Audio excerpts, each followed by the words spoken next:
apreciados ministros y demás. Ministers and other distinguished authorities, I extend to you the greetings of the President of the Bolivarian Republic of Venezuela, Nicolas Maduro Moros, and the Minister for Popular Power of Education, Yelitse Santaella. Indeed, we are looking towards the summit Transforming Education. Transform means, in etymological terms, metamorphosis of something. Give it another sense of being. And right now, in a world that is uncertain and dark, we are also in a world full of opportunities. Indeed, to transform education, we need to fight against poverty, inequality, particularly amongst the most vulnerable. In order to transform education, we need to transform the very structures of this world. The inequalities between rich and poor, and between countries that are developing and developed. And the only way to build a new inclusive educational model and one that is transformative is to empower the people, particularly through the educational process. We can all agree that everybody deserves quality education. We need more love and we need more benefits for people in general, and that can only be done through access to education. Education is a fundamental human right. It should not be a privilege of a happy few or something that is locked away in a golden box, that, like the one that may be in the safe of multinational companies. In Venezuela, we have suffered two terrible pandemics which have caused death and suffering to our people. The COVID-19 pandemic, which has infected everyone in the world, and also the imperialist pandemic that has imposed itself on Venezuela through unilateral coercive measures.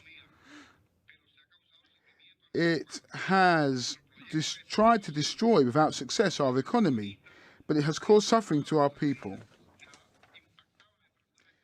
Indeed, this has impacted the wages and the well-being of students and of teachers, and also the well-being of students. However, this pandemic is being defeated by Nicolas Maduro and by our people. Venezuela is, thanks to its holistic policies at a human level, one of the countries in the world that has the lowest incident and mortality rate when it comes to COVID-19, and this one of the lowest in the world. We have quality, free and fair education at all levels in our country. Therefore, we are fulfilling the objectives of SDG 4. We are putting in place plans so that students want to come back to school. We are giving our support to local and community stakeholders. We are promoting international cooperation and a culture of peace.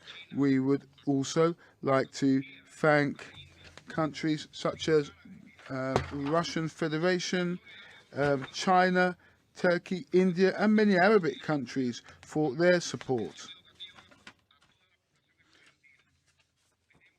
Indeed, we have a school food program that is free and it extends to 93% of children. We also have been able to provide students with 6 million pupils with computers. We have also been able to plant over 1 million trees, therefore showing our commitment to the environment. And we are also making sure that we can,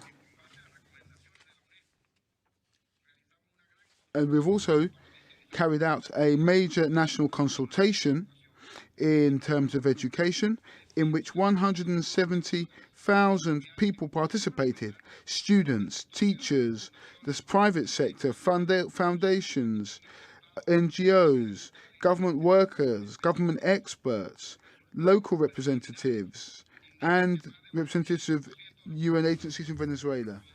The results, the preliminary results, indicate that 80% of those present believe that the unilateral coercive measures have had a clear impact on us being able to reach SDG 4.